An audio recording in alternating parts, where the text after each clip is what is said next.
Members, it's the appointed time and we've formed the quorum. Let's get started. Today we have arranged for 2 sessions to deal with the items on the agenda. And after the first session has ended, we'll take a break for 10 minutes, and the second session will start at 5:10 p.m. I would like to remind members that if you have a direct or indirect pecuniary interest in the matters to be dealt with today, please, in accordance with Rule 33(8) of the Rules of Procedures, disclose the nature of that interest before you speak. I'd like to bring members' attention to ROP 84 with regard to voting in relation to direct pecuniary interest. Item 1, FCR 2015-16-8. This is to seek members' endorsement on the proposals discussed by the PWSC on the 18th of March and the 31st of March, and that is the items on PWSC 2014-15, 54 and 57. And some members have asked that the items be put to separate voting. The first item for the agenda, and that is the PWSC 2014-15, 54. Members are invited to recommend to the Finance Committee the upgrading of 81T1 to Category 8 at an estimated cost of 602.2 million in money of the day prices. And this is a project on PT Island Associated Works at Kuchang Road, East Pingshan. To respond to members' questions, we have the following government officials joining us. Ms. Lam Si-chun, Assistant Director of Housing. Mr. Lo Kwok Kong, Chief Civil Engineer, Public Works Program, Housing Department.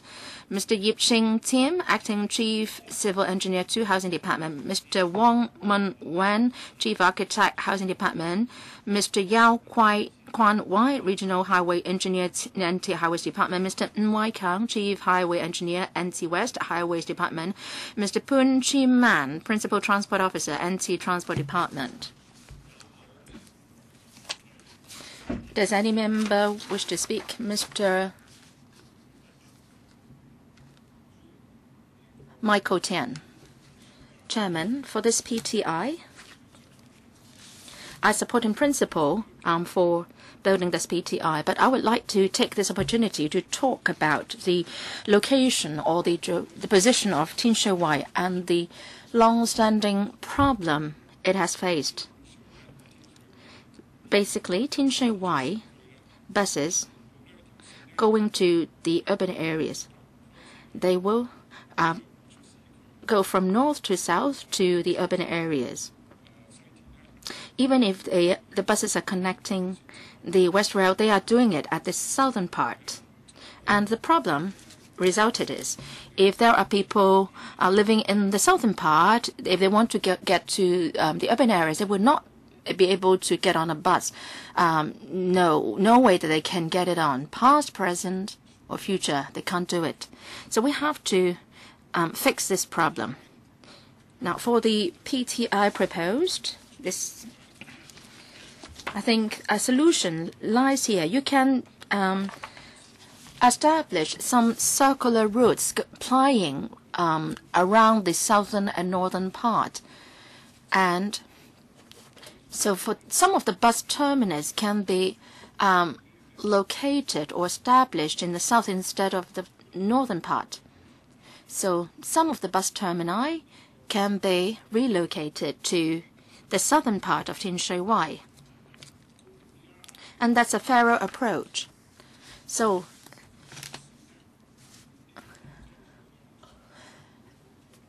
people can get on, even if they live in the southern part. And for some other routes, perhaps people in the north may have to get on the bus and then first go to the south, and before they can get out to the urban areas. Now, the way it is done is biased towards residents in the north, and this is very unfair to residents in the south. So would you consider such circular routes to fix this very big problem at one go? Mr. Lam. Thank you, Chairman. In these areas, there are 10 bus routes, 5 PLB and 3 light rail routes, and these are the supporting transport facilities. Perhaps I'll defer to the TD colleague to supplement. I think we have to count on Mr. Pun Chi Man to deal with this. Thank you, Chairman and Mr. Tian. Thank you for your question. Tin Shui Wai, the pace of development in the north and the south differs. So as a result, when we design the bus routes, we would do it in accordance with the intake of population, the timing, the schedule of the intake. We are now taking forward the bus route rationalization. We are splitting up E32 to the airport to E32A and E32B. And for bus routes going to the railway stations, there is a rationalization program going on as well. Mr. Tan mentioned about taking this opportunity of building the PTI to establish circular routes. We will consider this. Can some of the bus termini be relocated to the PTI in the south so that the services provided to both the northern and southern residents will be more on a par?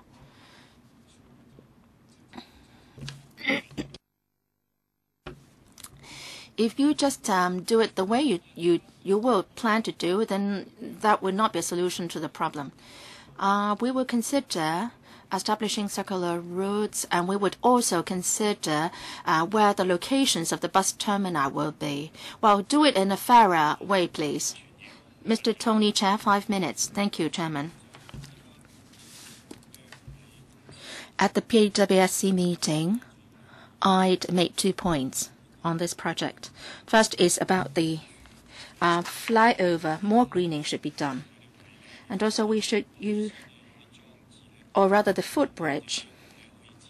And at the footbridge, there may be installation facilities so that advertisements can be put up and so on. I think the government for doing such work works on this regard, and they have come up with more greening proposals. And also there are advertisement installation boards and so on. Now, if we are to do greening at the top of the footbridge, then there will be great impact. So I accept the present proposal. Now, as for advertising space, well, they try to do to provide for advertising space here, but I hope that the government can consider doing something at the external part of the footbridge. If you notice, there are a lot of government banners hanging along the footbridges, and they seem to be sort of temporary arrangements. And actually, the footbridges outside the building here are having this sort of display. So I think we should do a better job in that, with regard to the urban planning. And also, I would like to say something about the 30 cycle parking spaces.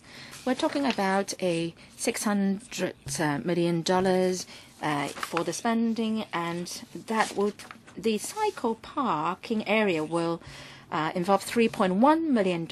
And the government has come up with a paper explaining how that amount is going to be spent. At the annex, some explanation has been given. If we look at Annex B, we can see that there are 30 parking spaces accommodating 60 bicycles, and $700,000 will be spent, i.e. $20,000 for each parking space, which can accommodate 2 bicycles. But there is a total of $3.1 million proposed. I think you are trying to make up the figures so much so that you want to tell us that $3.1 million should be acceptable. To my understanding, we need the cycle parking area. If you look at the planter areas, There are columns there, and the amount for that columns, the building the columns, is subsumed under this amount, and I don't think this is an acceptable way of doing it. Well, because you are talking about some $100,000, but for building one parking space for bicycle. But in fact, that's not the case, because all the unrelated facilities are also subsumed under this spending head. So I don't know whether my understanding is correct. So please clarify, government officials. Mr. Lai, thank you. On the first question about the footbridge display of publicity materials on government activities, I'd like to thank Mr. Chair for his comments. At appropriate locations, we have provided for 10 to 18 facilities for hanging publicity materials. And as for whether we should hang banners, we have to consider the safety of the pedestrians walking beneath the footbridges. So we'll have to think about whether the proposal is feasible. Second question about the building cost for the cycle parking area. We have given you the breakdowns here, as what the member said.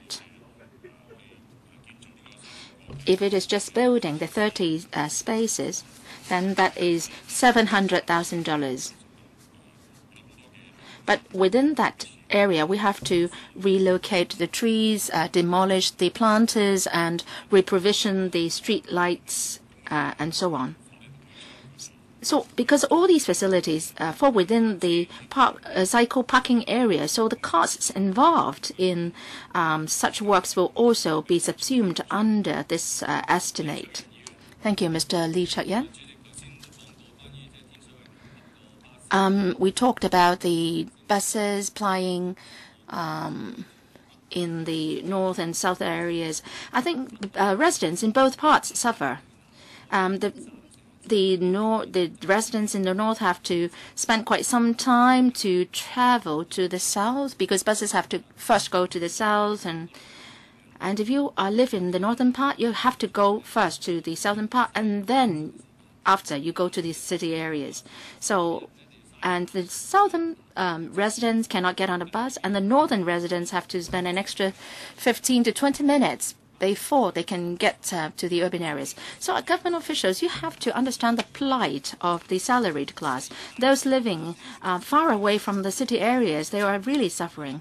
The working hours can easily be to 10 to 12 hours. And if they live in Tin Shui Wai, they have to get up at around 6 a.m. and they have to wait for a bus for dozens of minutes, and then they have to the people in the northern Tin Shui Wai have to go to the south first before they can get out of the area, and so on. You told us that you will study the issue, but it seems that you are not getting things done. So please understand what we have to tolerate. And I hope that you can give us a clear undertaking. It's best that we have a bus terminus in Tin Shui Wai North and a bus terminus in Tin Shui Wai South as well, so that the people, the residents in these both districts can go directly to the urban areas without going round and round within the Tin Shui Wai area. Maybe you can arrange for some interchange, bus interchange facilities. You must think about something like interchange facilities, and you should also provide interchange concessions, fare concessions for them. I think this is a more reasonable approach. Please don't undertake just to say that you will conduct a study, but rather you would have different bus terminus in Tin Shui Wai North and Tin Shui Wai South. Mr. Poon. Thank you, Mr. Lee, for your comment.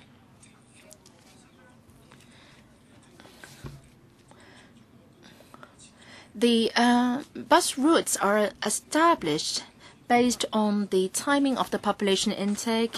And I think Mr. Lee is right in pointing out that we should conduct a review. Actually, we've done a series of bus route rationalization programs starting last year, and some buses connecting to the rail stations have been rationalized, and we are taking forward such work, and we will consider the members' comments, and if we plan for the reorganization program, then we will try to provide more direct routes. And that is to say that people don't have to go round and round within the Tin Shui Wai area before they can get to the urban areas. We've heard your views. You say that you will strive to. Well, it sounds good, the term you used, but you must get something done. Can you tell us a timetable at least when the review will be completed?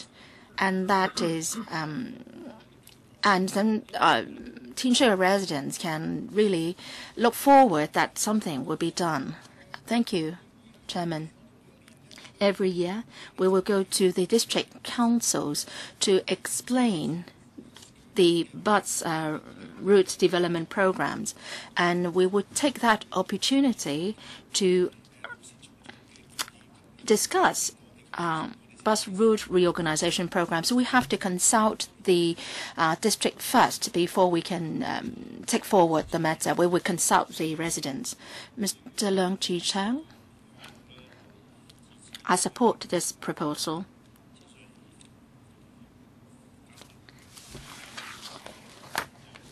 There aren't many PTIs in Tin Shui Wai. If we can have one in South Tin Shui Wai, then that would be good. That will help people get to take the West Rail. I have spoken at other occasions. I am worried about there will be noise pollution from this proposal. At Hong Fook Estate, there is a similar PTI, and perhaps we can wait till the population has moved in and see if there is any problem. And if there is any problem identified, will there be any room for revising the plan, your present plan? Now, we will be allocating funds to you, and then if there are complaints of noise pollution, but you would be telling us we don't have any more money to make further enhancements. So my question is, do you have money if further enhancements are needed in the future? And also on the design. West rail stations, along rail stations, there are insufficient bicycle parking spaces. Your design is quite good because the parking area is just beneath the footbridge, and then it's very convenient for the cyclists.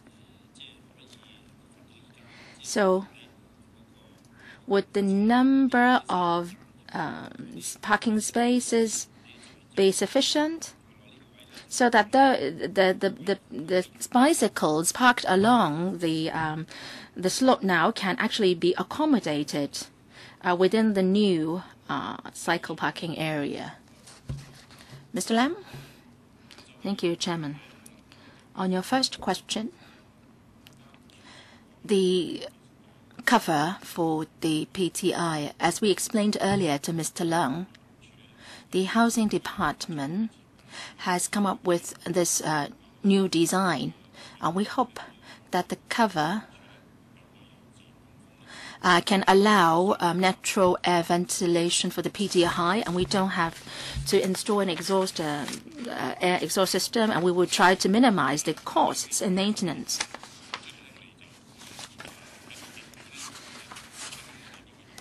According to our study, the noise pollution can be cut by 55 decibels at night time. That was the maximum level allowed, and the EPD accepts this result. This is not the first time that we are doing it. In Hong Shui Kiu and Shui Chun O, we've done two similar PTIs, and for Hong Shui Kiu, there is imminent population intake. We are very confident that there will not be any problem. And if there is indeed any problem, we can add in additional barriers to further cut down on the noise. That this will be a kind of minor adjustment and no extra substantial cost is needed. Secondly, about the question of bicycles. Along the West Rail stations, there are a number of cycle parking spaces provided. To the north, we have 330 parking spaces. To the south, 140 parking spaces. So here we are talking about 60 parking spaces. Within the HOS development project, and there will be 322 parking spaces. So we think that the parking spaces should suffice. And if needed, we will continue to monitor the situation and make arrangements if needed. No follow-up question? No. Next, Ms. Alice Mack. Chairman, I have 3 questions. First, well, I've heard from the residents there.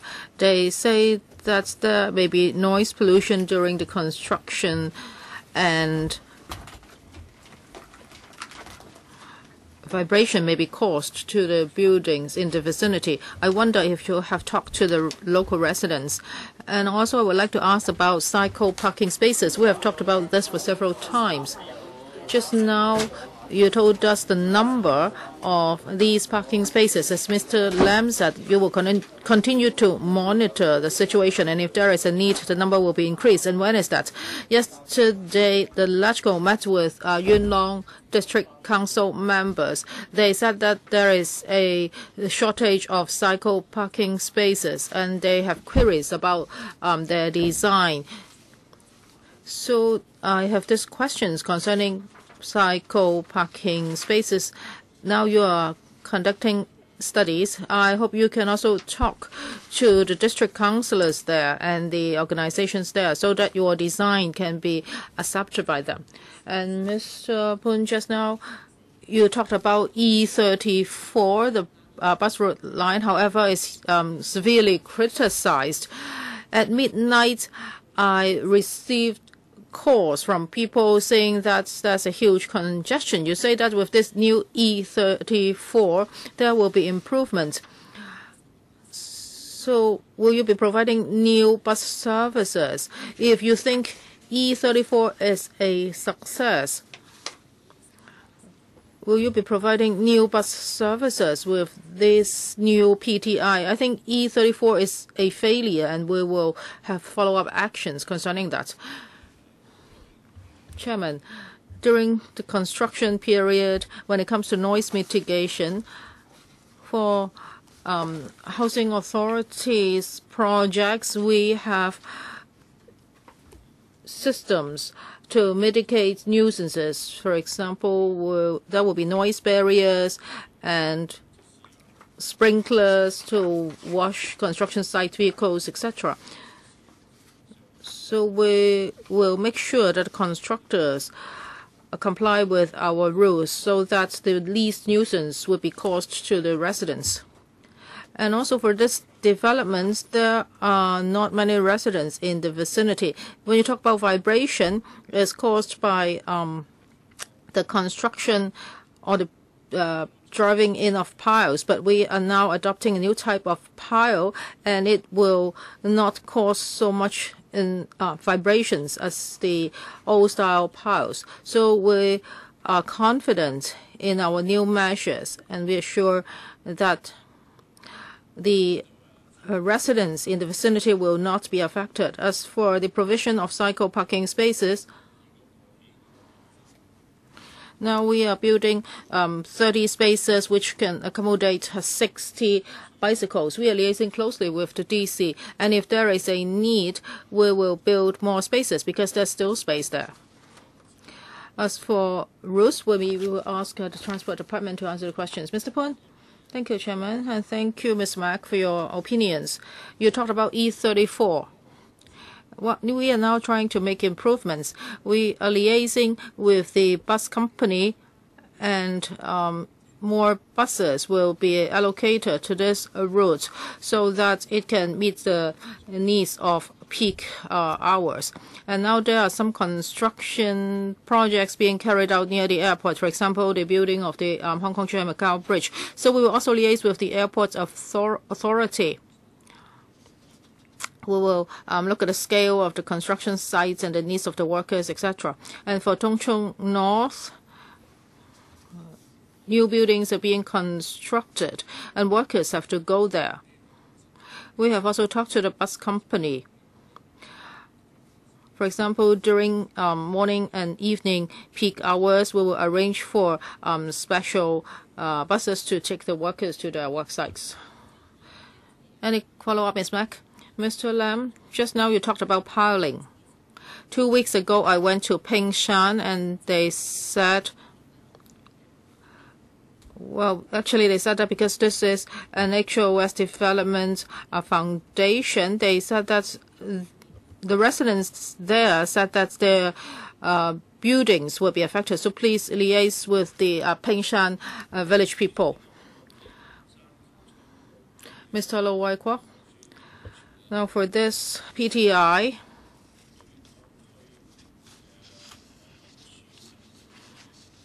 it will improve the transport in that area and also will tie in with the development of the new HOS developments. This project is needed and I support it. Well, I have looked at the paper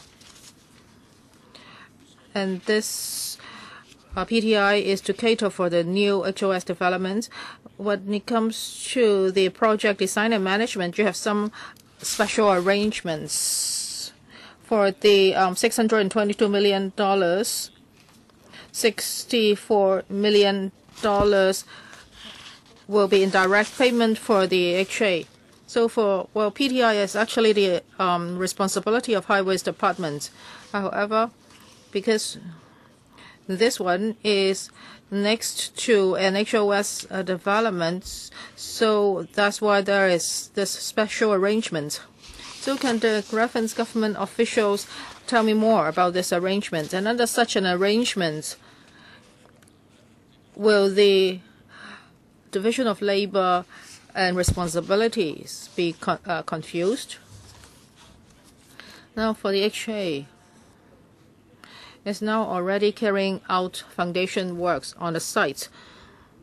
With the funding approval of the LegCo in October, we will start this project.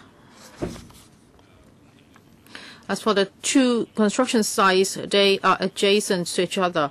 So if coordination can be better done, and if we can find the same contractor to do both projects, then the works will be smoother because there are a lot of interconnections among the two sites. And if we ask the HA to take up both the projects, then the design would be better. So after taking consideration into all this, we think that the project should be entrusted to HA. That would be more appropriate. Well, that is because you are developing the HOS, so that's why you are doing this. But can the construction be compressed? I'm afraid that the PTI may not be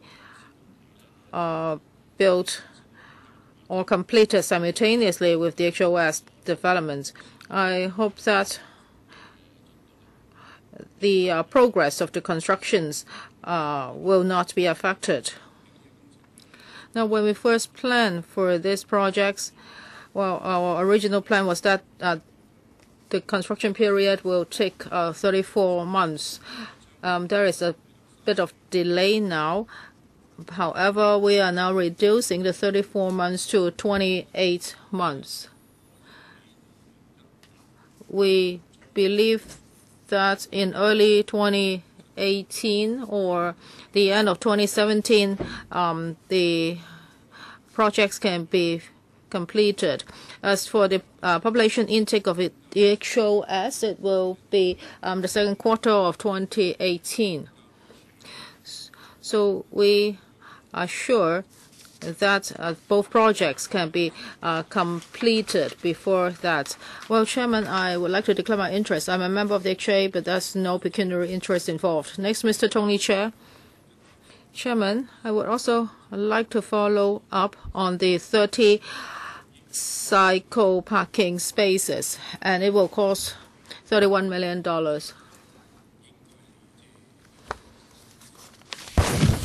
Well, it seems that this is not a big amount, but I think we should clarify things. It's about $3.1 million. And actually, there are some other expenses that are included under this item. When it comes to the allocation of costs, I think this way of doing things will cause a lot of misunderstandings. We need more detailed information. Otherwise, people may think that one cycle parking space will cost more than $100,000. Although this has been a long-term practice, I hope the government can make improvements. Otherwise, there will be a lot of misunderstandings and you're wasting time. We are talking about 30 spaces and it's just about $20,000 per space, and one space can accommodate 2 bicycles. So a lot of people can accept this level of cost. And also, I would like to ask about the $5 million that's earmarked for the recurrent expenditure each year. Well, for the $5 million, we can find a breakdown in NXC. However, after a construction project, there is a warranty period. So I don't think $5 million would be spent in the first year, because when it comes to repair and maintenance, I don't think you need them that much in the first year. Mr. Yip.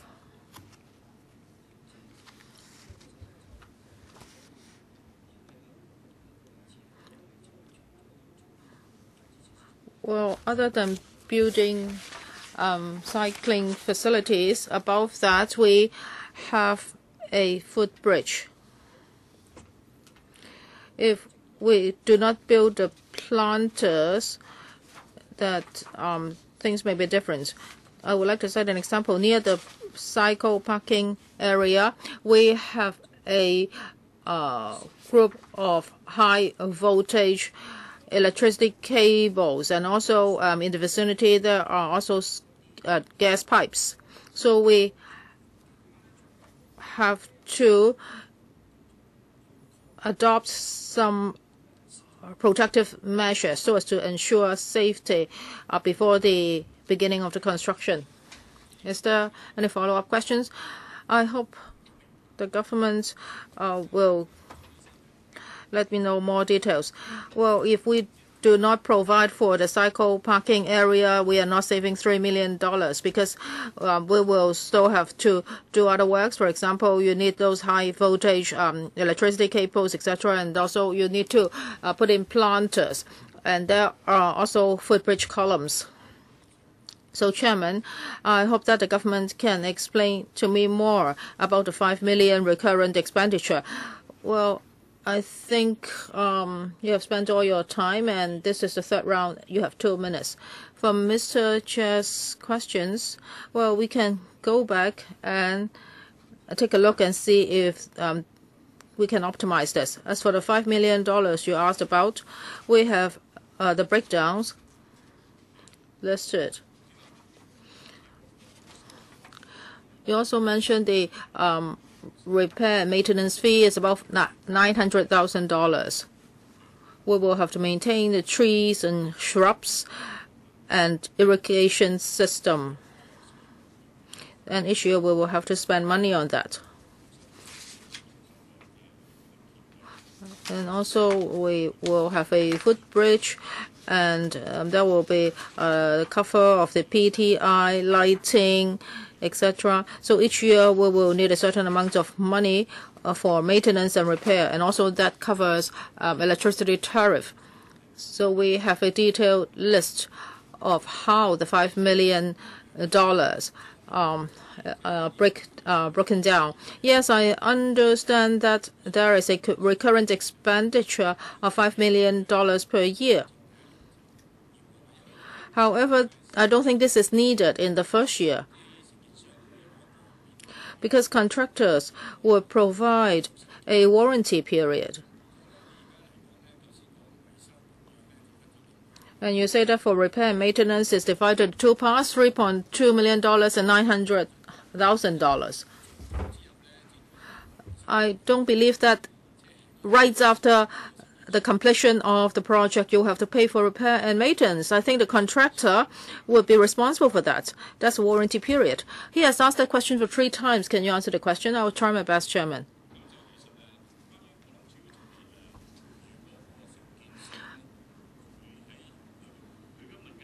He's asking you about the $5 million, and he said that that amount of money will not be spent in the first year. So you can't even answer this question. We have to spend that because that's an average. Each year we will have to spend $5 million because even during the warranty period, and of course, if there's a problem caused by the contractor will be responsible for that. However, there are other things that we have to maintain, for example, the trees. Any other questions from members? Please press your button. 4th round 1 minute. Mr. Tony Chair. I want the government to give me a simple answer. Now for all the government projects, I would like to ask about the contractors. After the completion of the projects, do they need to provide a warranty period? That is, they won't charge for repair and maintenance for a certain period of time?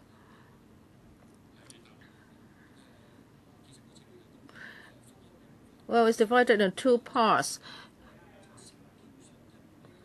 If the contractor carries out a project for us, then of course it has its responsibility. So a year after the completion of the project, he is supposed to do the repair and maintenance for free.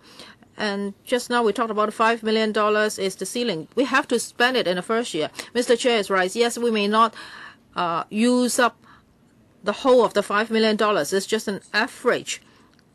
And we calculated in accordance with a longer period of time. Any other questions from members?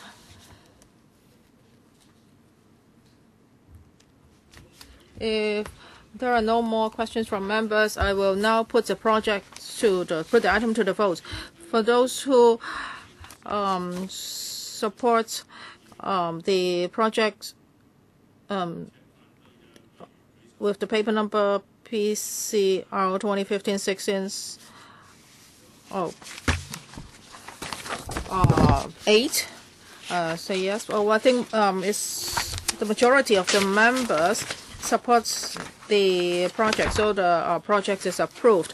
The next project is about a refuse collection points and cleaning depots, and it's reprovisioning of refuse collection points at Fuk Wah Street, Fuk Wing Street, Kam Street site, Sham Shui Po, Kowloon. The project number is 6NR. Members invited to members are invited to upgrade it to Category A at an estimated cost of $58.6 million in MOD prices. We have several government officials here for this project. Professor Sophia Chen, Under Secretary for Food and Health. Mr. An Wong, PAS for Food and Health. Mr. Lam Wing Hong, Assistant Director for the Environmental Hygiene. And Mr. Edwin Wong, Chief Architect, ASD. Do members have questions? Dr. Helena Wong. I don't think this is an ideal plan. We are very concerned about the refuse collection points because this refuse collection point is in the middle of a residential area, so a lot of nuisances will be caused to the residents. want to ask you about the map. Well, you haven't shown us the design. We just see a map of the site. For the site which is surrounded by the red line, that is the new refuse collection point, and the cleaning depot.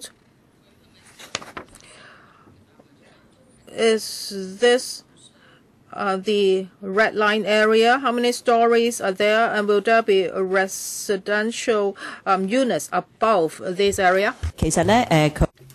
Thank you, Ms. Wong and Chairman.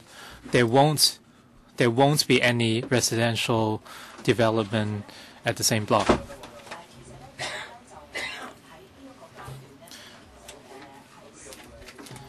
At this stage, it really depends on the design.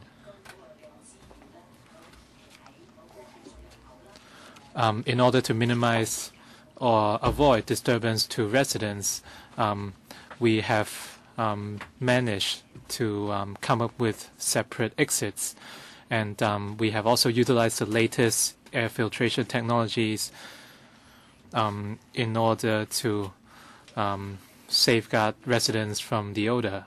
So in other words, there are residents living above the refuse stations. How can you say you don't know? Because today you are here to angle for approval. You are talking about land sale site. In other words, you are going to sell off this piece of land. The area in red is where the refuse collection point is. So if you sell off the land, they would be entitled to build a residential block in that area, right? Can you clarify that? Perhaps the FEHD or our PAS can give more. Thank you very much for the question. As we mentioned, this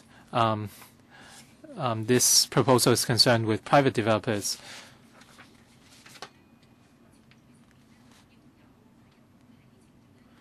You can be reassured because the developers would have to comply with various regulations. In terms of the LCV, the developer would have to minimize nuisances caused to the public and residents. In terms of design, we have also stipulated in the table of parameters that any developments must be self-contained and independent, and the government would have to be in charge of the management of the facilities. As we mentioned before, the drainage pipes and other facilities would be completely independent from the residential blocks. And as such, even though our refuse collection point would exist in the same area as the private developments, it wouldn't cause any nuisance to the public. Right now, the homeless shelters are located at the same point as the refuse collection point. We are very concerned.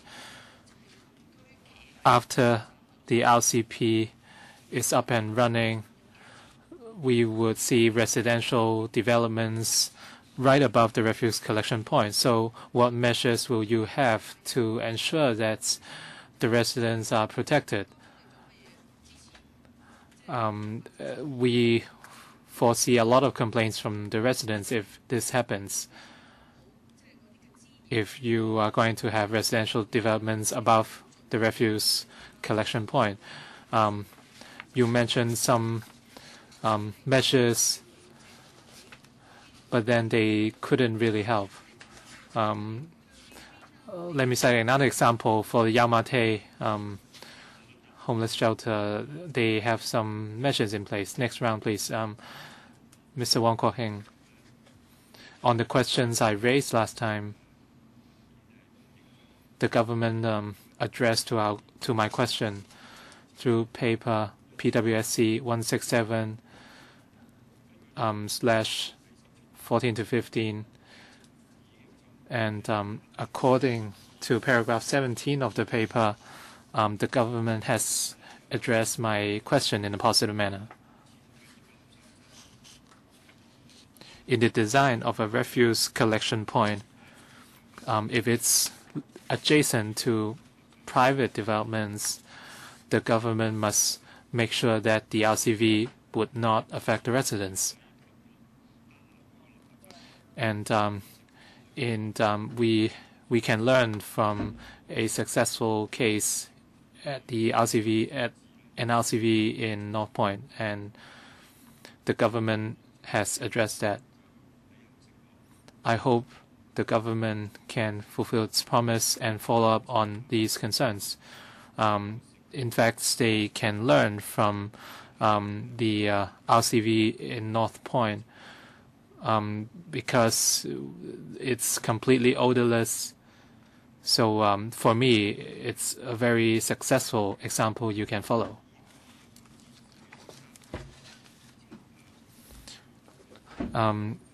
So I think for this new RCV, you can learn from the successful case at Tanner Road. Ms. Titho, please.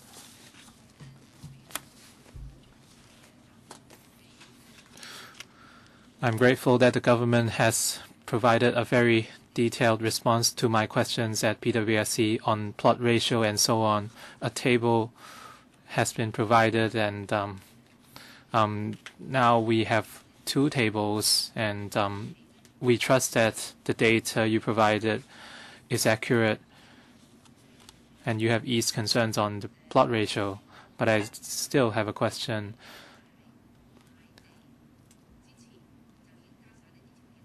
A requirement on plot ratio has been introduced before the land sale.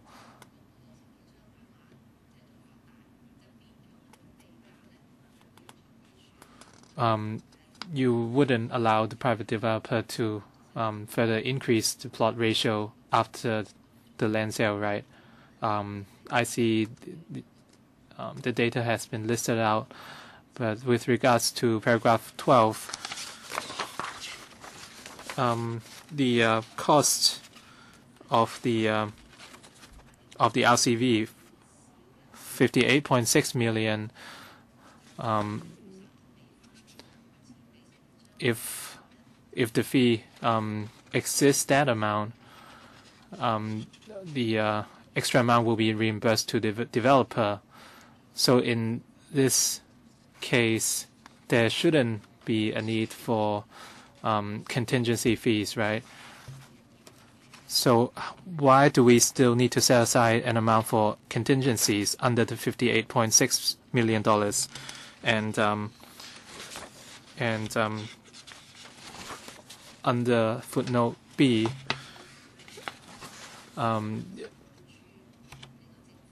after you talked about seller, did you actually refer to FEHD of the government or the buyer? I'll invite the PAS to respond. And in footnote 3, we were referring to the developer or the buyer. So in other words, the successful bidder. It was a very good question. We deducted 2 items when we calculated the upper limit. The equipment fee and other fees were borne by the FEHD. And for the contingencies, as we explained last time, in the table of technical requirements, we have listed out our stipulations very clearly. If the government wants to impose extra requirements, we might need to draw some money from the contingencies pool. And in the past, we have seen the government setting aside as much as 16% for contingencies.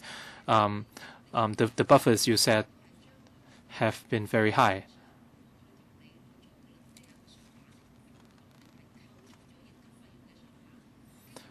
since you've already set aside an upper limit for the developer, you wouldn't need any contingencies here. You should deduct that amount from the total. Generally, we would set aside 10% as contingencies. Let's say if the construction site is rectangular, since we have to comply with road safety requirements, the vehicles would have to enter and leave the site in a specific orientation. And in some cases, a giant turntable must be employed, and in these cases we would need to spend the contingencies. If the requirement is proposed by the government, then the government would have to pay for it. But these are just contingencies, right? You might not necessarily spend it. Next, Mr. Albert Chen. Thank you, Chairman.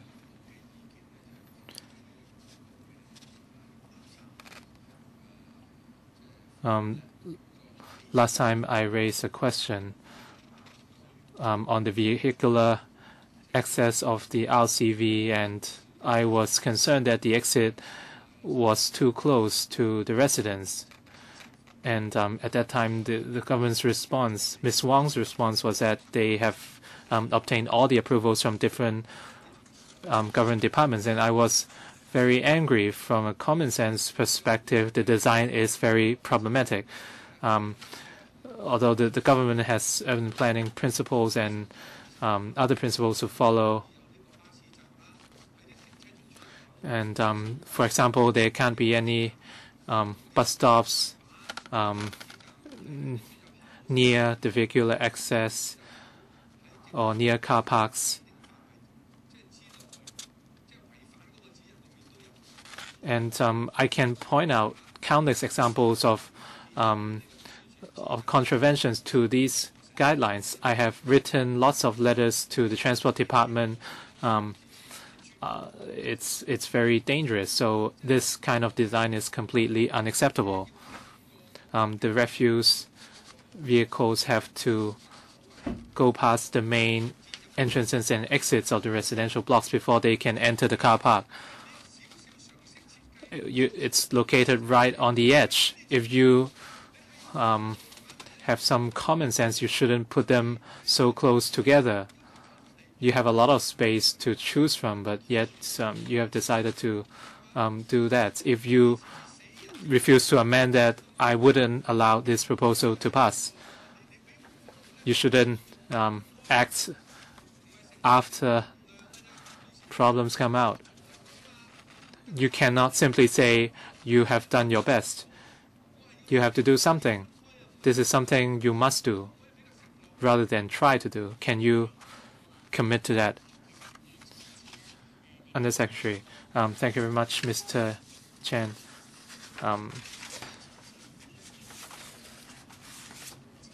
Last time, I apologize for the drawing we provided last time. It might not be very clear, but in the annex of our reply letter, you can see that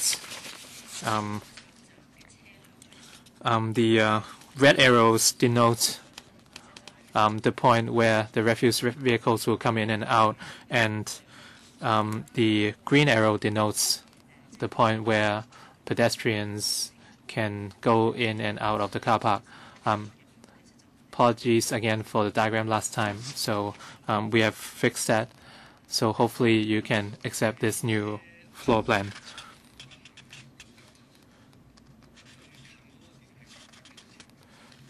What's the shortest distance between the vehicular exit and the pedestrian exit? Perhaps the ArcSD can address this question. Mr. Wong, please. We have to wait until the land is sold, and we have to wait for the design from the contractor before we can answer this question. But we would require the contractor to separate both exits, and we can request them to separate, to position the two exits as far from each other as possible. The question is very clear. So when you sell the land, can you stipulate that the vehicular exit and pedestrian exit must be far from each other? He asked about the distance between the two exits, so potential bidders can be made aware of that. Well, you didn't give him a simple answer. We don't have a concrete design yet, so we have to go back and talk with the Department of Transport. Can you promise to keep a specific distance? I agree that Mr.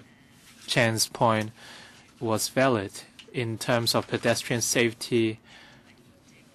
The FHD has always been concerned with the safety of these vehicles. It might seem that we have less control over this matter because this area is shared with a private developer, but we will certainly keep a distance between both exits. Let's not waste any more time here. But before you open the tendering exercise, can you at least let us know your decision? Mr. Tony Chair, I support this proposal. By merging the two areas of land, we can provision the refuse collection points. So it's a very efficient use of our resources, and the government has also provided additional papers, and the supply of residential units can increase by 41%. So I support this proposal. Some people might be concerned that the refuse collection point is located very close to the residential block.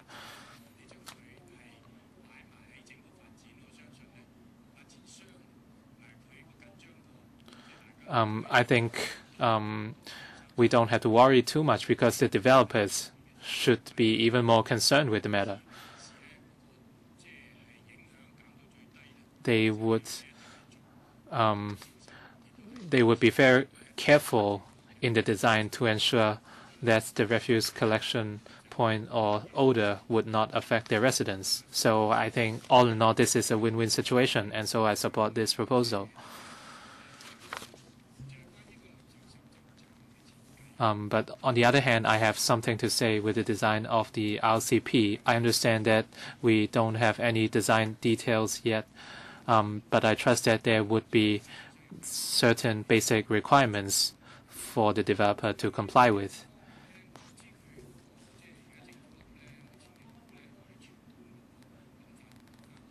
I hope the government will not stick with traditional methods.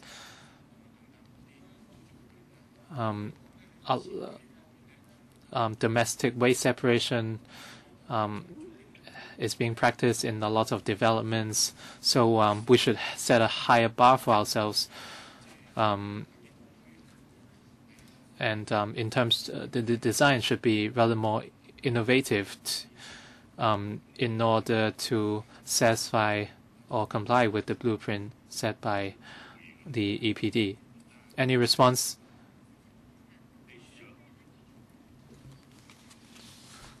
Assistant Secretary, in the permanent RCP, we have reserved space for recyclables. So we'll certainly do our best to comply with EPD's new initiatives. Apart from the design, we have adopted an enclosed design in our management,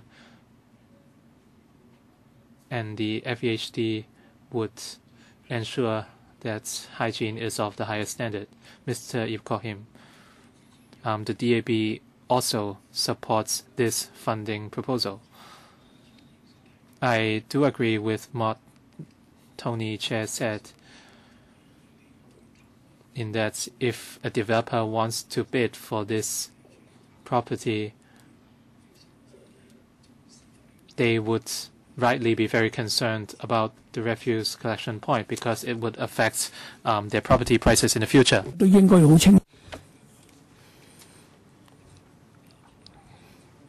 So in the conditions of sale, the specific points should be made about the approach to deal with refuse within the RCP. There have been technologies related to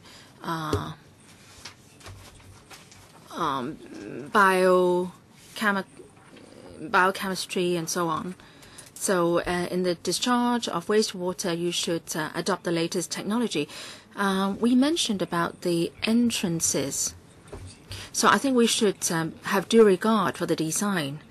To my understanding,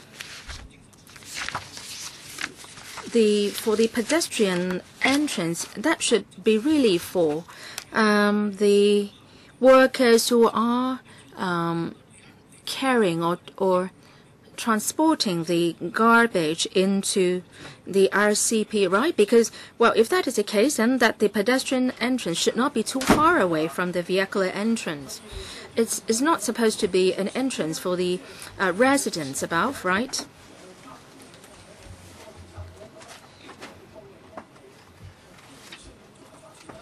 We are having this integrated development here, and there will be residential development above this RCP. And some members mind very much that there will be residential flats right above the RCP. But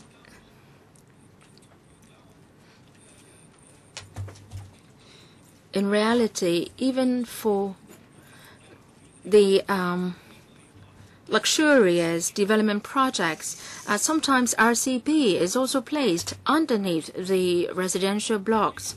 If we don't go by our proposed design, then we will be staying with the old design, and that's not good either.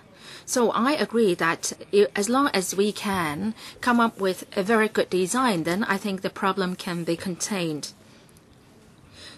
So can you be clearer on the entrances, the point that I made, my understanding of how the pedestrian entrance will be used, and also in treating the garbage and refuse, would new technologies be adopted? And in your tendering documents, would all those points be listed?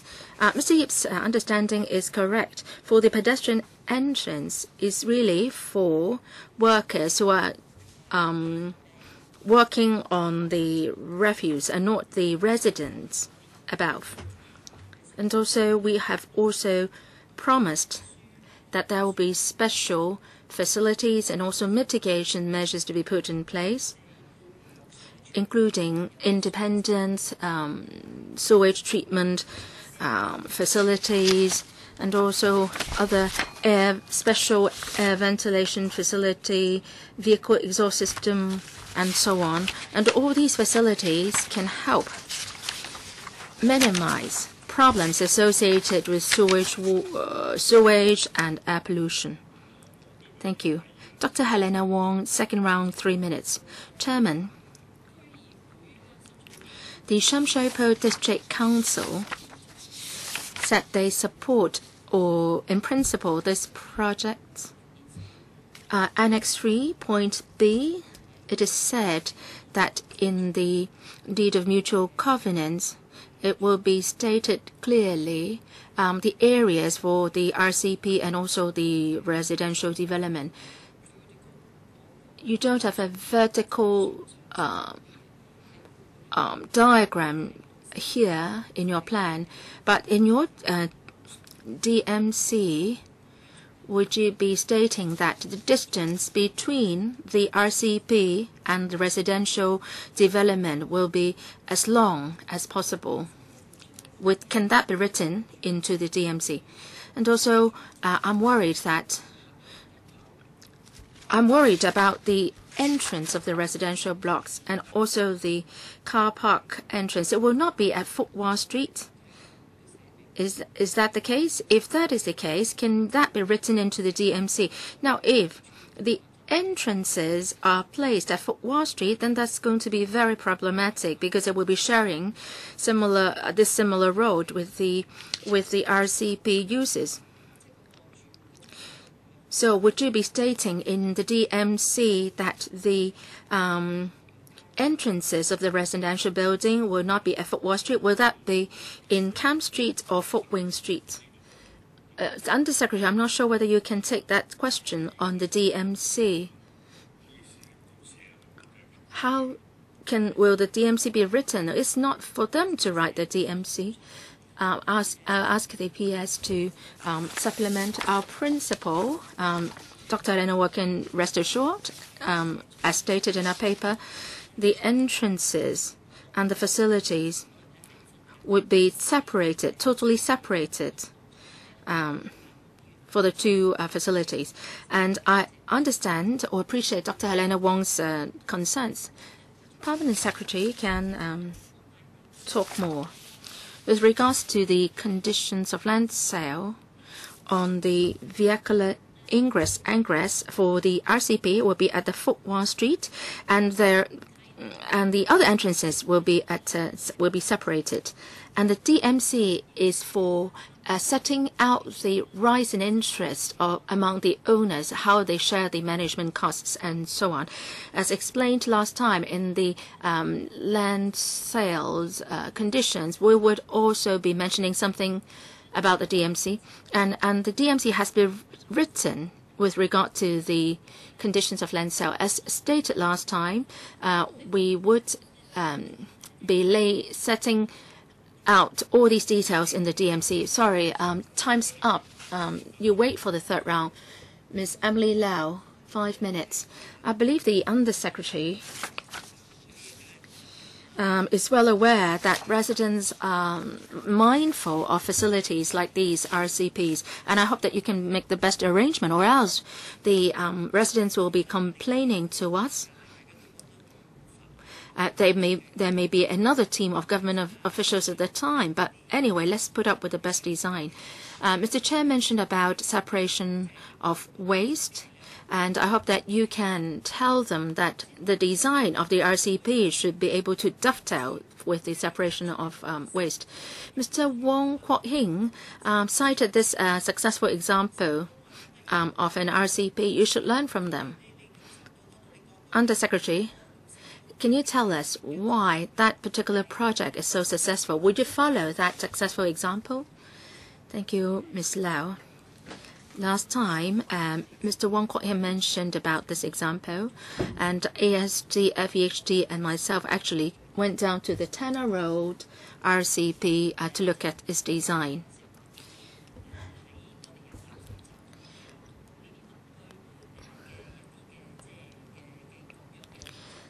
There have been other examples, really 7 cases where their RCPs are incorporated with residential building development. For the Tanner Road RCP, ASD believes that the facilities and the principles of the Tanner Road RCP can be applied to our present proposal. Well, they may not be 100% the same, but they can more or less be the same. ASD. Our 3 colleagues have actually gone down to a site visit to Tanner Road RCP. With regard to the exhaust fan system and the water discharge system, the RCP is normally fully enclosed. Please speak to the mic. The air ventilation system, when the RCP is fully enclosed, the air inhalation points will allow the air to go into the RCP from outside, and there is a difference in the air pressure. So we will take reference from that RCP, and at this present site, we will make similar arrangements. So I hope you can learn from the successful examples, and you should tell the same to the property developer, because the letter is going to be responsible for building the RCP. be. You try to minimize the nuisance caused to residents. You've got good examples, successful examples, so please do a better job. Can I use your time to follow up on Dr. Wong's question? The exit of RCP, it will not be at Wall Street. No, I'm talking about the entrance for the building blocks, the residential blocks, the car park entrance, and also residence entrance. They will be separated. Well, it isn't good enough if you just said that they are separated. I thought your question were they will not be at Foot Wall Street. Well, you should specify that these entrances should not be located at Foot Wall Street. I thought they were saying that the vehicular entrance of the RCP will be at Foot Wall Street. Well, ASD can do some clarification. Mr. Wong. Thank you, Chairman. Thank you, Dr. Wong, for your question. The property developer has the freedom to choosing the locations for the entrances, and there is no restriction that they should not be located at Foot Wall Street. But then we do believe that the pedestrian entrance will not be placed at Foot Wall Street. Well, that's going to be problematic. That's why I asked so many questions. You give them so much freedom. And you ask them to separate them, but then they still have the freedom to choose wherever they like. Let me try to clarify one thing. The RCP entrance will definitely be located at Foot Wall Street. Yes, pedestrian entrance and vehicular entrance both at Foot Wall Street. But in the planning schedule for the works, we will say that the entrances for the residential blocks to be separated. You said that you want them to separate them as much as possible, but then the ASD said that there is no guarantee because the property developer has the right to build a residence entrance or a car park entrance right next to the RCP entrances. So that's going to spark controversies. You say you can't guarantee that the residents will not enter the blocks via Foot Wall Street. Now, if you cannot make such a prohibition in your conditions of land sale, then I'm definitely going to veto this proposal. You're repeating yourself. As stated in the paper, we said that we would require that the residence entrances will be totally separated from the vehicular entrances for the RCVs. And also, we have to vet the plans of the property developers. And approval from us is needed before implementation. So, in the whole process, we can gatekeep and we can reflect our views to the property developer. Well, what do you mean by fully separated? Operation-wise, can you tell us what is fully separated, full separation? Mr. Wong. Fully separated is that they will not share a common access. That what it means that it can be placed just right next to the RCV entrance. I would like to say that a design can only be made after the sale of land. Well, I object to your approach. In your conditions of land sale, if you put it down in black and white, then they are going to disregard your request. The segregation should mean that the entrances should not be placed in the same street. Let's look at the diagram, what it means here. I understand your views and your objection. They set several points. They made several points today. they said the FHB and the FHD in the future have the right to approve the locations of the entrances. You can continue to cast your objecting vote, but I believe that, after having what they said, a number of members will accept their proposal. And because the land has not been sold off, no diagram is here for us to vet, so they can't give you any answer. Wait for the next round. Mr. Yip Kok Hing, I have a question for the ASD. With regard to your conditions of land sale, is it the case that you can't specify clearly that the entrances should not be located at Fok Wah Street? If that can't be done, then that means that they can choose the entrances to be located at Fok Wah Street. But to my understanding, I don't think any property developer will not place a residence entrances, building blocks entrances, on the same street as the RCV entrances.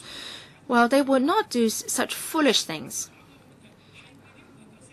So just to give me a simple answer. You cannot write in the conditions of land sale that the entrances should not be located at Fok Wah Street. Thank you, Mr. Yip, for your question.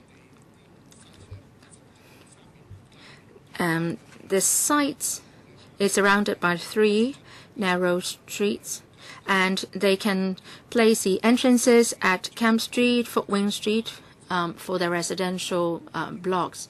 And Mr. Yip is right in pointing out that, generally speaking, they would not have the entrances built at Fok Wah Street because that would lessen the attractiveness of their flats. Of course, we can ask the Lands Department to add in conditions saying that the entrances of the residential blocks should not be located at Fok Wah Street. But if we impose additional conditions, then that might affect the land sale results. Can you, in your conditions of land sale, state clearly that the residential blocks entrances should not be located in Fok Wah Street? Camp Street seems to be a wide street, so how come that it's impossible to find a location for building the entrance at Camp Street? Can you undertake that you would take up the matter with the Lands Department and make such a request? Dr. Kwokaki, first round, 5 minutes. Chairman, I would not object to this proposal. The question is, it's very near to residential development, and a number of members have asked questions about the entrances. My question is, what measures will you take to minimize the impact on residents, especially the odor absorption system and the air ventilation system? If you go past any RCV, I think you will find all sorts of problems. Now, you are coming up with this new RCP. Do you have any new technologies? And actually, people will cover up their nose whenever they pass by an RCP. So that may affect residents nearby. You have built so many RCPs over the years, but we don't see any FEHD's RCPs which can have all these problems resolved. Do you have any new initiatives? Before you were here, we have discussed this. Mr. Wong Kwok Hing talked about the Tanner Road RCP in North Point. The Tanner Road RCP. The government says that there are 7 RCPs which are having a good performance, no odor at all. Well, let's go and take a look together. Yes, perhaps you can take him down and take a look? Well, because perhaps you can adjourn the meeting now, and then we will all go down to the site. So, Under Secretary. Thank you, Dr. Kwok. There will be separation or segregation of the facility to minimize the odor problem, and also for various facilities will install independent sewage system, water scrubber system, refuse collection vehicle, exhaust extraction systems, and air treatment devices. Mr. Wong Kwok Hing also cited this very successful example at Tanner Road. We actually sent someone down to take a look, and the ASD also undertook that the latest technologies and facilities will be used to minimize the odor problem and the sewage problem. Chairman, it is strange. Now you have this technology, and you say that there are 7 good refuse collection points. But how many RCPs are there in the whole territory? So now you have this good new technology. Will you be applying it to all the RCPs across the territory? You are talking about the odorous RCPs elsewhere, but this has nothing to do with our paper today. Well, Chairman, I am a bit suspicious about what she said. If that technology is really that great, then there will not be such a problem. And she hasn't told me what kind of new measures will be in place so that we will have the confidence that these problems can be solved. Thank you, Chairman. For what I said just now, they are special mitigation measures. With our new technology, these are the best measures. So would this technology be applied to other odorous RCPs? Mr. Kwok, this is not the topic that we are discussing today. Please do not ask this question anymore. You can follow this up at the relevant panel meetings. That is about the improvements of other RCPs at your panel. Well, no matter what, just discuss that at another forum. Mr. Chen Kim-po, well, I would like to ask Mr. Tony Chair, because he is the manager of a certain property developer. Now,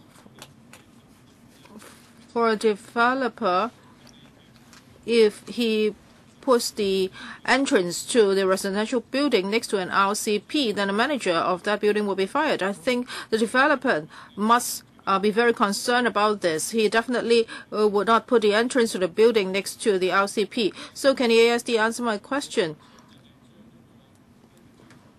Oh, what if the developer really put the entrance next to the RCP? Have you seen any case like that? Have you seen that?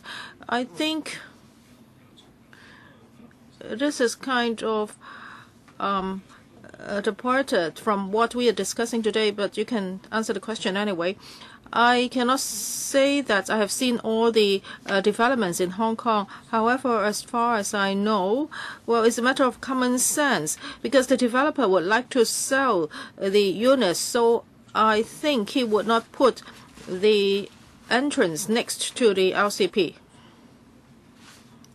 So we don't think we need to add that clause in the land lease. That is requiring that the developer placing the entrance far away from Fok Wah Street. Ms. Sitho, second round, 3 minutes. Thank you, Chairman. I would like to ask about procedures. I understand that our members do not want to see the RCP next to the entrance of a building, and not even on the same street. But when you approve the layout plan, will you consult the Transport Department? Transport Department will give you professional advice. it will look at the directions of different streets in that area. So you cannot just say that you will stop the developer from putting the entrance there. It's not talking about the vehicles. We are talking about the entrance for the residents. Well, that is even more manageable. I agree with Mr. Tong Li Chair. I think the developer would not choose to do that. But Mr. Albert Chan talks about the vehicular entrance. He's talking about the entrance for people and the ingress for refuse collection vehicles. I would like to ask the government, for vehicular access, well, there are two types of vehicles, and these two types of vehicles should be separated. And you have to seek the views of the Transport Department, right? Yes, we will do that. So you cannot just decide by yourself what should be done. Yes, in the future, we will definitely consult the Transport Department.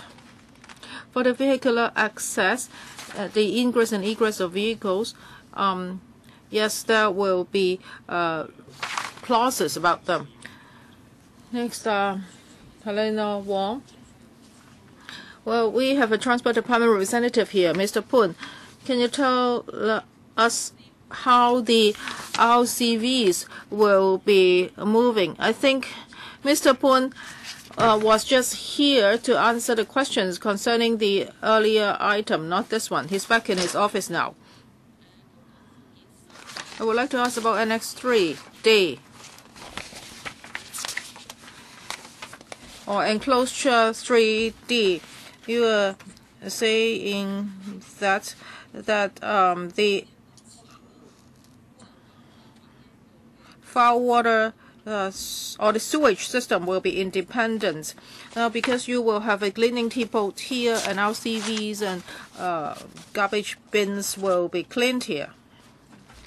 Mr. Wong, this sum of money already covers this facility.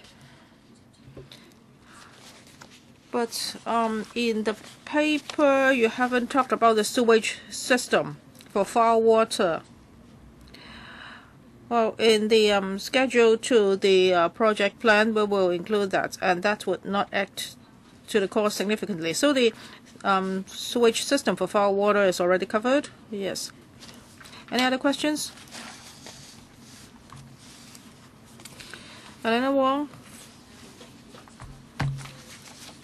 Paper number 57, 3E.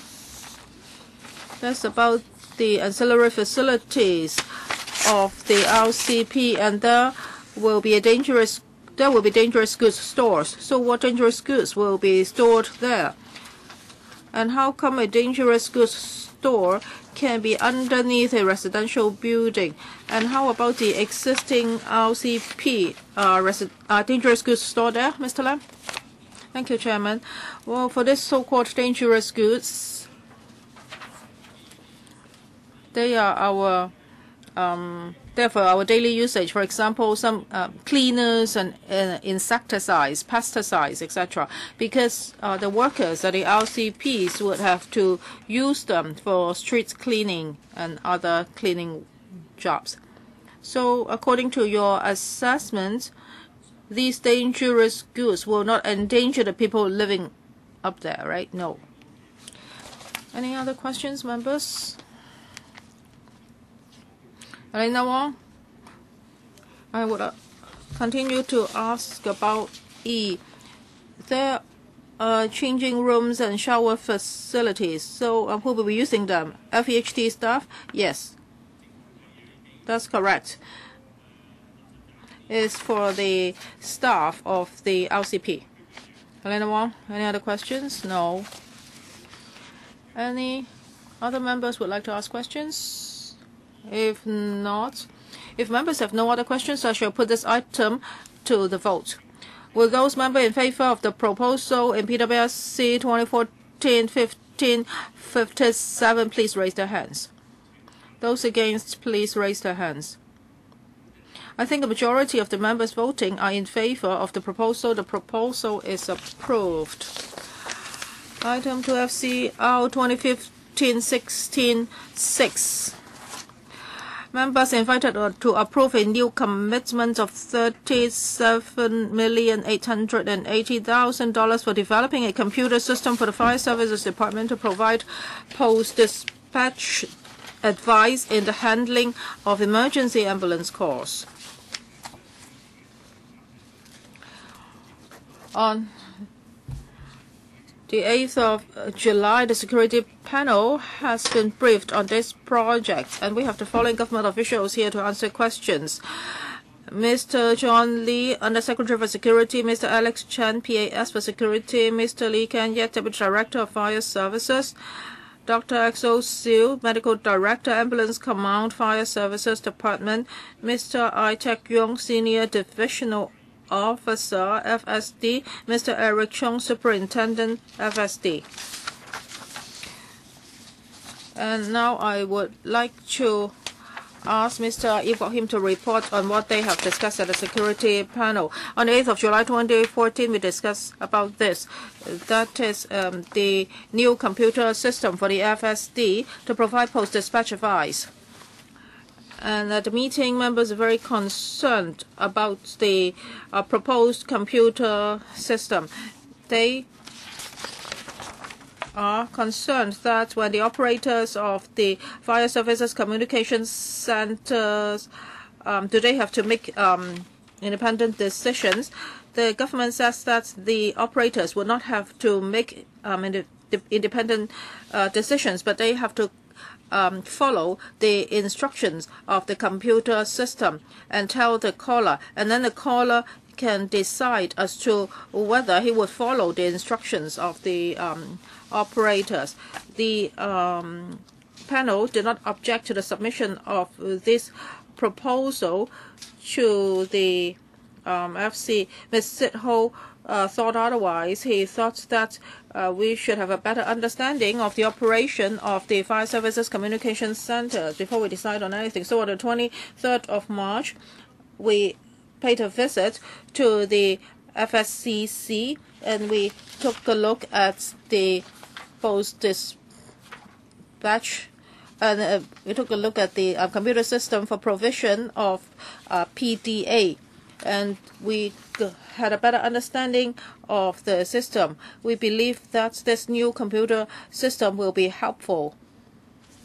Thank you, Chairman. Dr. Kokaki, I support this proposal. However, I have several questions. That is whether this new computer system is really appropriate. As stated in the paper, there are 33 injuries and sicknesses that will be covered by the proposed computer system. I do not know how much time will be spent on making assessment. Actually, now we're talking about 33 injuries and sickness. So how often will FSD update the system? And if we want to increase the list to 50 and 80, how possible would that be? And second, about this computer system, well, if we have a new computer system, we want to shorten the time to help people. So for this system, will it really help? Will it be able to dispatch help as early as possible? Because now you have to answer a number of questions posed by the system. Would the dispatching of ambulances be delayed? If not, how much time will it take? Can you answer these questions? Who's going to answer this question? Chairman, I will answer the second question first. For this computer system, there will be two operators. One is the call taker. After taking the call, getting the information, and then dispatchment will be made immediately, and the computer system will be sending the reference information to the next colleague. The call taker will continue to talk to the caller. So the dispatchment will not be affected. Why do we want this system? Now we do not have this system, and if anyone calls for help and if it falls under the 6 injuries and sickness, we now already have PDA. But the caller would have to hang up the phone first, and then we'll make the dispatchment, and then he will call back the caller. We have asked the caller whether this is a good arrangement, but the caller hopes that the operator can continue to talk to him. So for this new system, the call would not be discontinued. The call taker will continue talking to the caller, and then another dispatcher will dispatch help. So it would not affect the time of dispatching. As for reviewing the system, I will ask Mr. Lee to answer the question. Yes, Chairman. For our system, well, let me talk about the list of injuries and sicknesses. Now, we are developing the computer system, which is developed by the International Academy of Emergency Dispatch. And we have chosen a system which covers 33 injuries and sicknesses. The FSD now faces most of these injuries and sicknesses. As to in the future where this number will increase or change, we have a system which will review the operation of the computer system efficiency in place. As for the International Academies of Emergency Dispatch, each year they would hold meetings and they would follow up on the operations of these kind of systems. So we will continue to monitor the situation, and if there is a need, we will increase or change the list. So in other words, you will review at least once a year because that's an annual meeting. So according to your mechanism, you will look at it once a year. We will have a committee which aims to review the operation of the system on a regular basis. And for patients and doctors, well, for example, some of them want to go to the hospitals of their choice, for example, private hospitals. They want the FSD to do it. So can this be done? That is, can the doctor and the patients have a choice? Because now you just send the patient to the closest hospital. Next round, please. Next, Charles Mock. Chairman, in principle, I support this project. I would like to get some information from the government first. In the paper, it is said that well, certain fees are earmarked for some contract staff. So who are they? Are they developers? An IT contract staff? Or are they contractors?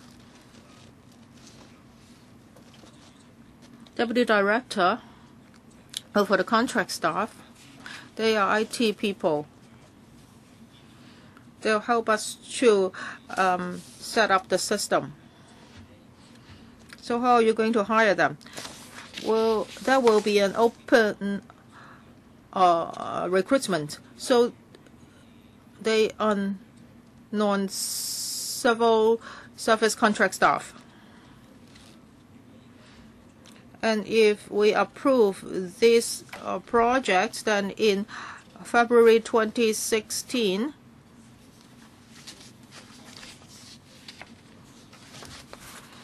you are saying that you will complete the tendering documents, and then after a year, you will award the tender. Well, is it not taking too long? Because it will only be commissioned in March 2018. Thank you, Chairman. As for preparing the conditions in the contract, will take some time. Now we have already started to work. As for tenderers, after putting in the tender, we will have to follow the relevant procedures and vet the tenders. According to our past experience, 1 year is an appropriate time. So this is why we have this program set out like this. Now for this system, when it comes to e-technology and the list of injuries and sickness, well, because this system will only be commissioned in March 2018, which is 3 years from now, then would this make the system obsolete? Would the system still be the most modern system at that time? Deputy Director, thank you, Chairman. The key part of this system is its software. As I mentioned, conferences are held every year and the software is updated every year as well. And when we purchase such system, whenever there are software updates, we would upgrade the entire system as well. So when the system is launched, it will still be up to date with market needs. So I don't intend to discuss any more on that. But as far as you know, some systems might be outdated by the time they are released. So I just hope we won't see this problem by the time the system is launched. So I hope you can promise that within this time or during over the course of development,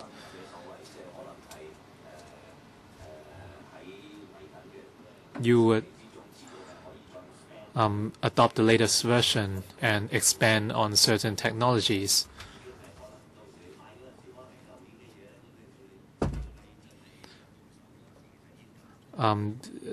You should avoid situations in which the software becomes outdated by the time the system is launched, because then you might not be able to secure technical support anymore. Finally, are you confident that we have experienced and capable companies in Hong Kong to develop this system? This system requires knowledge on ambulance care. There might not be any prior experience in Hong Kong. This is not a very complicated system. As I mentioned, the key component is its software. And that component will cover all the conditions we need to include, and that component will deal with the post-dispatch advice for different situations. The system itself is relatively straightforward, Mr. Wong Ko-heng. Of course, I would support this funding request. But in paragraph 25, I think there's room for improvement in terms of the implementation plan. According to your existing plan, I think the completion date is way too late. It's unacceptable for private constitutions.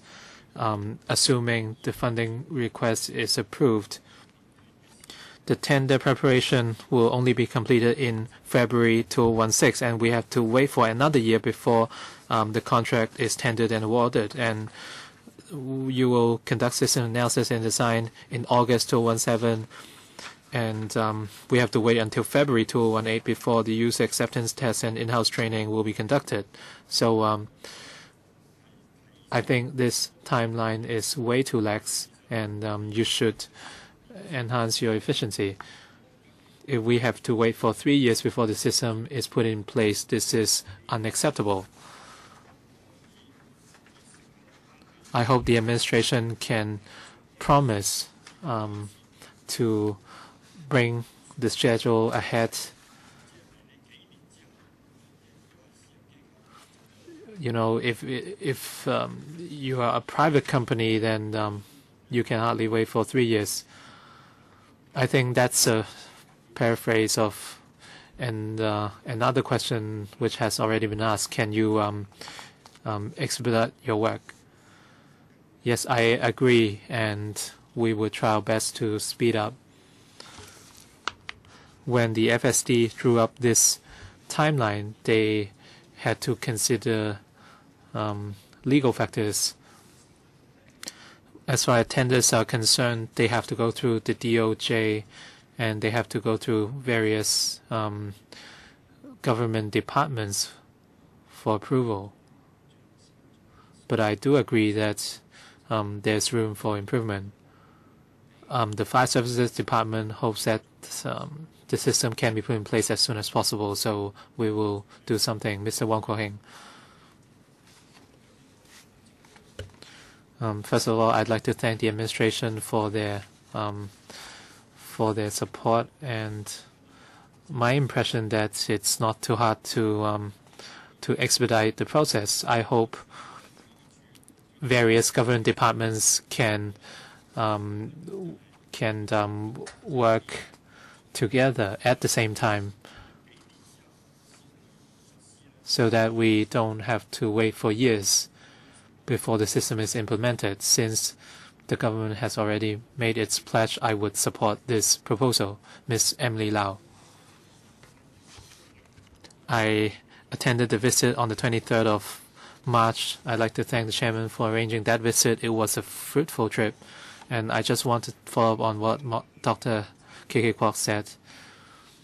You need to bring people to public hospitals, and I have some personal experience to share. I called the ambulance and I was taken to a public hospital, and as you know, they are very there's a lot of congestion, and at that time I wanted to be taken to a private hospital instead, but they said it's not possible. So at the end I had to call a taxi to take me to a private hospital. So why is the system so rigid if you want to help the public? And if they have to wait for 6 hours at a public hospital, then of course I think you want to ease the congestion at public hospitals, right? And then in that case, the patients have to be taken to private hospitals on taxi. I think a lot of people aren't aware of that. They aren't aware that they can only be taken to public hospitals after they dial 999.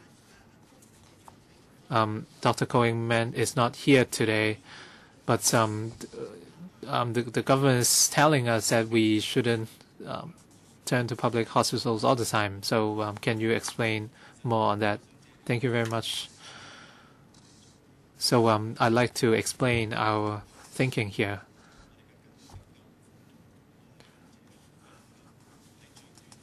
The purpose of our ambulance service is to make sure that callers can receive attentive care from the doctors as soon as possible. In emergencies, if they have, if we have to spend a long time to take them to the hospital they want to, their injuries or conditions might be aggravated. We consulted the hospital authority as well.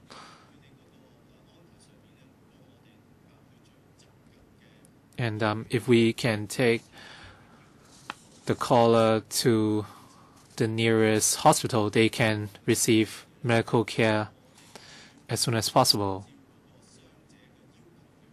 If we are to heed the carrier's request in terms of the choice of hospital, it would take more time, and the ambulance journey time would be very long as well. So under such circumstances,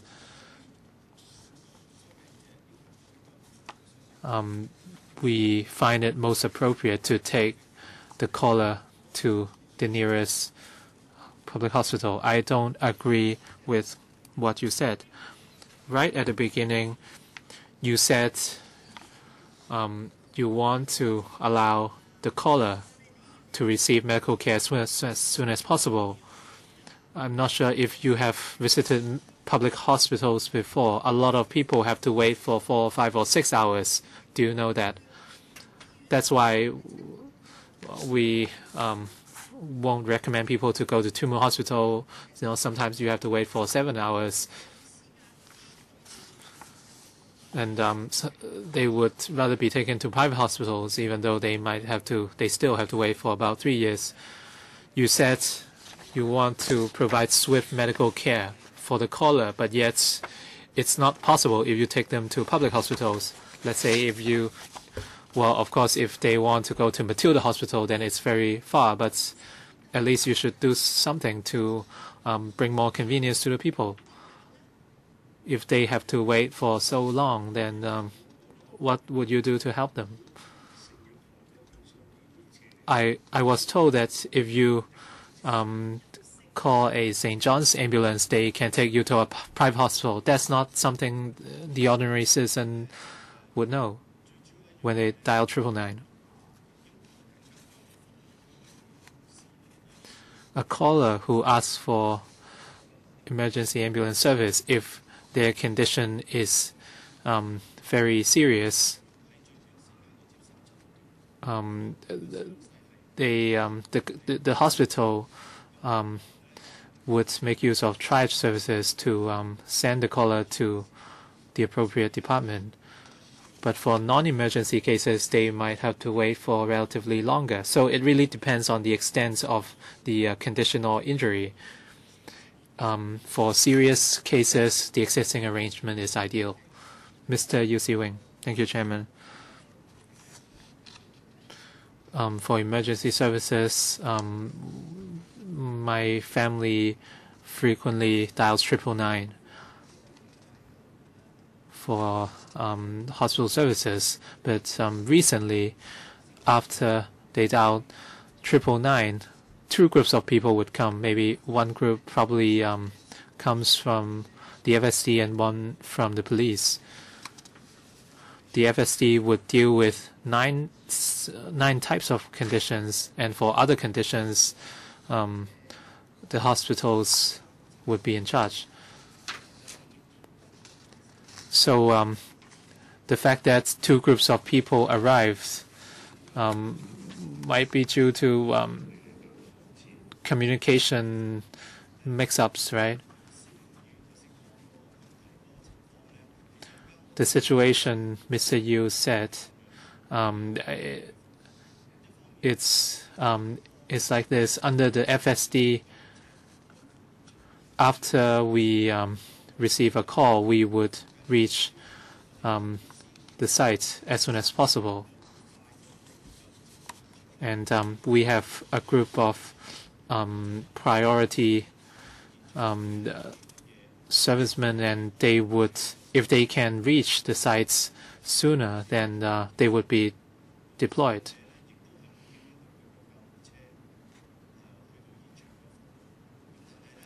And our ambulances will still arrive, but that would mean some of our staff can reach there ahead of time to provide early care or attention.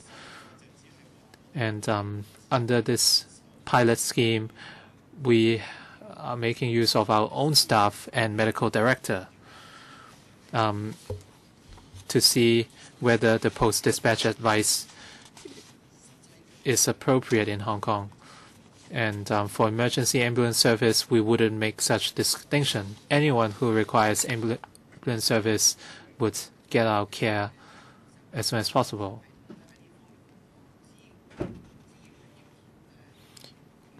I hope the new system can do better in terms of resource coordination or allocation. Cases should be categorized into emergency and non-emergency cases. For are there cases in which less emergent, cases of less important or urgent nature would demand multiple groups of people? Would the new system help with assessing the extent of the cases. Thank you for the question. For some ambulance request cases, we would deploy first responders, and it has nothing to do with the extent of the injury. If our first responders can arrive at the site ahead of time, then they would be deployed. And for the post-dispatch advice of the new system, we can collect certain data. And we can collect data on the different districts, and these data would be very helpful for us in the long run. And this is something the new system can do. Mr. Lam Tai Fai. Thank you, Chairman. Before I speak on this new system, I'd like to follow up on what Ms. Emily Lau said. I have a real case to share.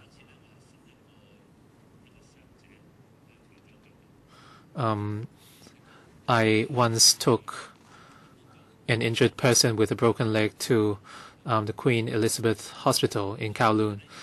It was a friend of mine, and after we got on the ambulance, my friend wanted to be taken to a private hospital. And we arrived at the private hospital, but then the private hospital asked us to go to Queen Elizabeth Hospital instead, because we cannot fix a broken leg. We don't have this service.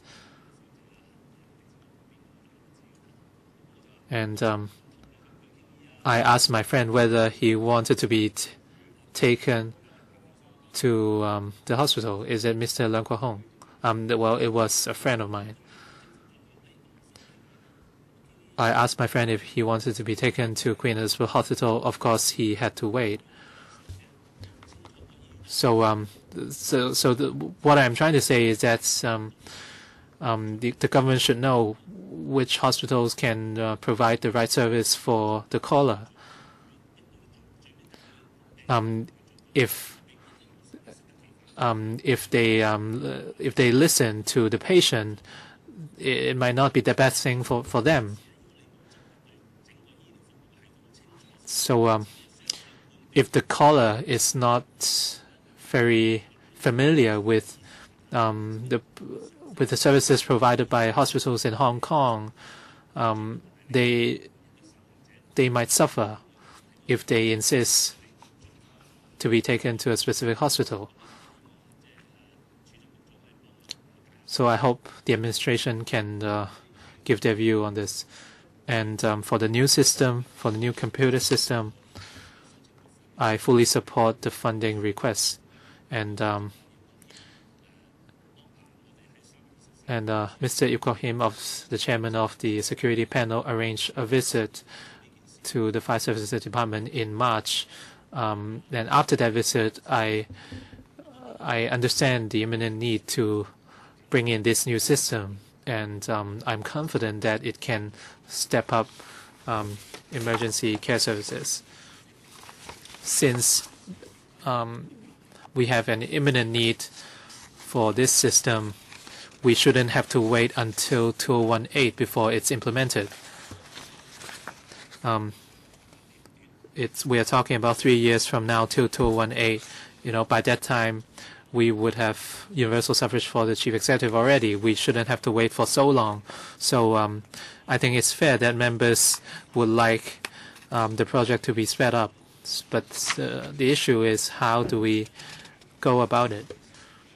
We need to repair and maintain the system every year.